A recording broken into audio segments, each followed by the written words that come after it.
নমস্কার, 24 ঘন্টায় আপনাদের স্বাগত। আপনাদের সঙ্গে রয়েছে আমি কুনাল। আর শুরুতেই চোখ রাখবো আবহাওয়ার খবরে।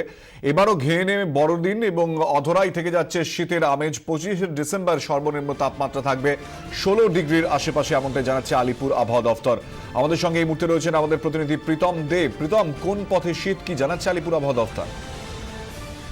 দেখো কুনাল, এখনো পর্যন্ত যা জানা গেছে তাতে বড়দিনটা কিন্তু সত্যি ঘেমেনে কাটবে এবং শীতের যে ব্যাটিং গড় যদি বলি, এবারে খারাপ ছিল না, মন্দ ছিল না। চালিয়ে তেমন খেলেন শীত। একবার নেমেছিল 12.7-এ, কিন্তু তারপরে 14-এর আশপাশে ছিল, ব্যাটিং গড় ছিল 14। কিন্তু খারাপ খবর, বড়দিনে ঠান্ডা বড় একটা থাকবে না, ঠান্ডা কমে যাবে এবং ঠান্ডা থাকবে কমে সর্বনিম্ন তাপমাত্রা 16-র আশেপাশে থাকবে। এবং কেন ঘাম হবে বা গরমটা বাড়বে কেন, তার কারণ ঝঞ্ঝাট পাকিয়েছে একটি পশ্চিমী ঝঞ্ঝাট, যেটা পাকিস্তানের ওপরে এখন অবস্থান করছে। কিন্তু এত দূর পশ্চিমী ঝঞ্ঝা এত দূরে অবস্থান করছে, তার ফলে এখানে কি এত প্রভাব পড়বে কিসের জন্য?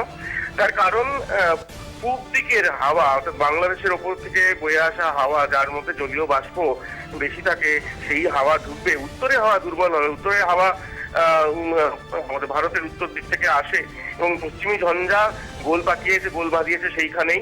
উত্তরের হাওয়া দুর্বল হবে এবং পূবের হাওয়া ঢুকবে, তার মধ্যে আর্দ্রতা বেশি রয়েছে, যেটার জন্য আমাদের ঘাম হয়। একদিকে যেমন তাপমাত্রা সব বাড়বে, গরম বাড়বে, তেমনি এই ঘামের যে ব্যাপার যেটা সেটাও আসবে। অর্থাৎ বড়দিনে বড় একটা ঠান্ডা থাকছে না, গরমেই কাটবে বড়দিন, এমনটাই জানাচ্ছে আবহাওয়া দপ্তর। কুনাল। প্রীতম দে আমাদের প্রতিনিধি আমাদের সঙ্গে ছিলেন এবং যেমনটা জানালেন যে শীতের যে পারফরমেন্স এখনো পর্যন্ত খারাপ ছিল না, কিন্তু এই মুহূর্তে পশ্চিমী ঝঞ্ঝার কারণে কিন্তু আটকে গিয়েছে, থমকে গিয়েছে শীত। সেক্ষেত্রে বড়দিনে তাপমাত্রা সেক্ষেত্রে বাড়বে এবং সেক্ষেত্রে এবারও বড়দিন ঘেমে নেমে একেবারে এই শীতের অধরা শীতকে কিন্তু বড়দিনে শীত একেবারে উপভোগ্য হবে না। 25 ডিসেম্বরের সর্বনিম্ন যে তাপমাত্রা তা থাকবে 16 ডিগ্রির আশেপাশে। চাপের মুখে চালিয়ে খেললেন প্রধানমন্ত্রী। রাহুলের দুর্নীতি বাউন্সারে মোদির পাল্টা ছক্কা, এরপরেই ফের জোর তরজা শুরু জাতীয় রাজনীতিতে। আর তা নিয়ে আমাদের বিশেষ সেগমেন্ট মোদিগিরি।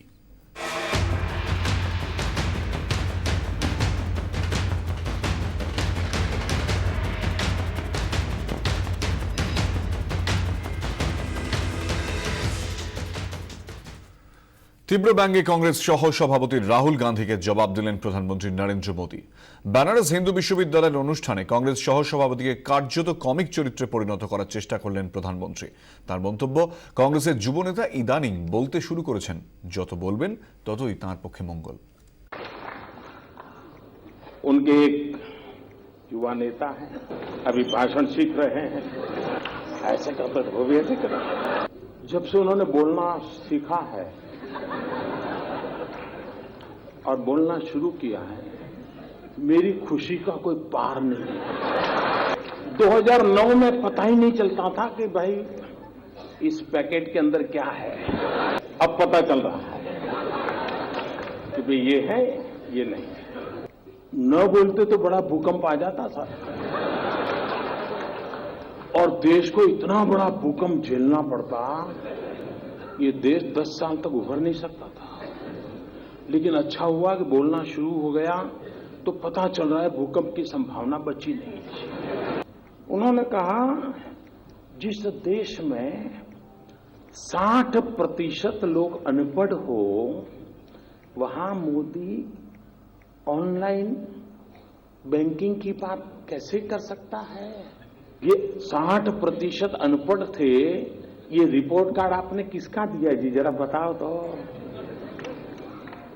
भाइयों बहनों, ये क्या कर रहे हैं उनको भी समझ नहीं है जी। लेकिन अच्छा है, किसी का काला धन खुल रहा है तो किसी का काला मन खुल रहा है। নরেন্দ্র মোদীর ব্যঙ্গ বিদ্রুপের জবাব দিলেন রাহুল গান্ধী। উত্তরপ্রদেশের বহরাইচে কংগ্রেস সহসভাপতি বলেন, তাকে নিয়ে যত খুশি তামাশা করুন প্রধানমন্ত্রী, কিন্তু ঘুষ খাওয়ার যে অভিযোগ তুলেছেন তার জবাব দিন তিনি।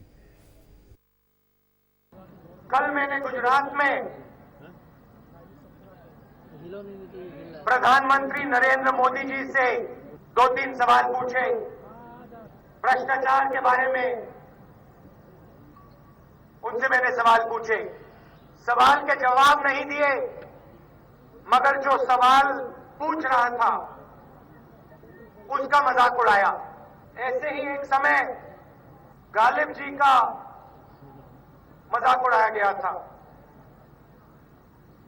उनके शब्दों से मैं जवाब देना चाहता हूं। हर एक बात पे कहते हो कि तू क्या है, हर एक बात पे कहते हो कि तू क्या है। तुम ही कहो कि ये अंदाजे गुफ्तगू क्या है।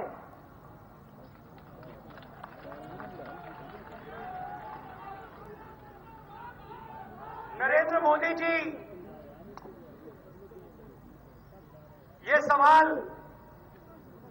मैंने आपसे नहीं पूछा,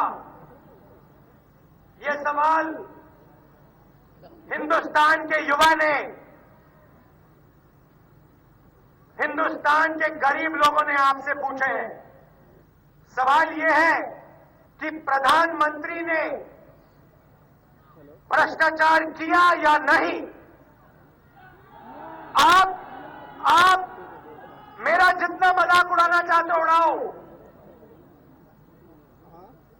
मगर आप देश के युवाओं का और मेरे सवाल का जवाब दो। মোদি হটাও দেশ বাঁচাও, এটাই এখন তার দলের একমাত্র স্লোগান জানিয়ে দিলেন মমতা বন্দ্যোপাধ্যায়। তৃণমূল নেত্রীর অভিযোগ, প্রধানমন্ত্রীর বিশ্বাসযোগ্যতা নেই, তার হাতে দেশ নিরাপদ নয়। সারা ভারতবর্ষ আজকে তাহি তাহি রব হচ্ছে, অর্থনৈতিক দুর্ভিক্ষ হচ্ছে, এবং সেই জন্য সব মানুষকে আমরা বলছি মোদি হটাও দেশ বাঁচাও ইজ আওয়ার অনলি স্লোগান। যেদিন মোদিবাবু ক্ষমতায় এসেছিল সেদিনই আমরা বুঝতে পেরেছিলাম দাঙ্গা করে যার রাজনৈতিক হাতে খড়ি শুরু, তার নেতৃত্বে দেশ নিরাপদ নয়। আজকে আপনারা বুঝতে পারছেন, সেদিন যদি আমরা বলতাম এই কথা, অনেকে আমাদের কথা বিশ্বাস করতো না, ব্যক্তিগতভাবে আমার কোনো শত্রুতা নেই। কিন্তু আজকে এই কার্যকলাপগুলো দেখে মনে হচ্ছে যে মানুষটার বিশ্বাসযোগ্যতা নেই মানুষের প্রতি। তিনি দেশের নেতা, এখন তিনি দেশের কান্ডারি, তিনি দেশনায়ক। দেশনায়ক মানে দেশের প্রধানমন্ত্রী, তার আন্ডারে দেশ সেফ কোথায়? একদিকে রাহুল গান্ধী এবং অন্যদিকে মমতা বন্দ্যোপাধ্যায়, অর্থাৎ দুর্নীতি ইস্যুতে এবার মোদীকে কংগ্রেস তৃণমূলের সাঁড়াশি আক্রমণ। বারাণসীতে আক্রমণাত্মক রাহুল গান্ধীকে নিয়ে কটাক্ষ করার পরই রাহুল গান্ধী ফের একবার তিনি প্রধানমন্ত্রীর উদ্দেশ্যে বলেন যে দুর্নীতির অভিযোগ এনেছেন আর রাহুল গান্ধী তার জবাব দিন প্রধানমন্ত্রী। অন্যদিকে কলকাতার সাংবাদিক বৈঠকে উত্তর মমতা বন্দ্যোপাধ্যায়ের, তিনি স্লোগান তুললেন মোদি হটাও দেশ বাঁচাওয়ের।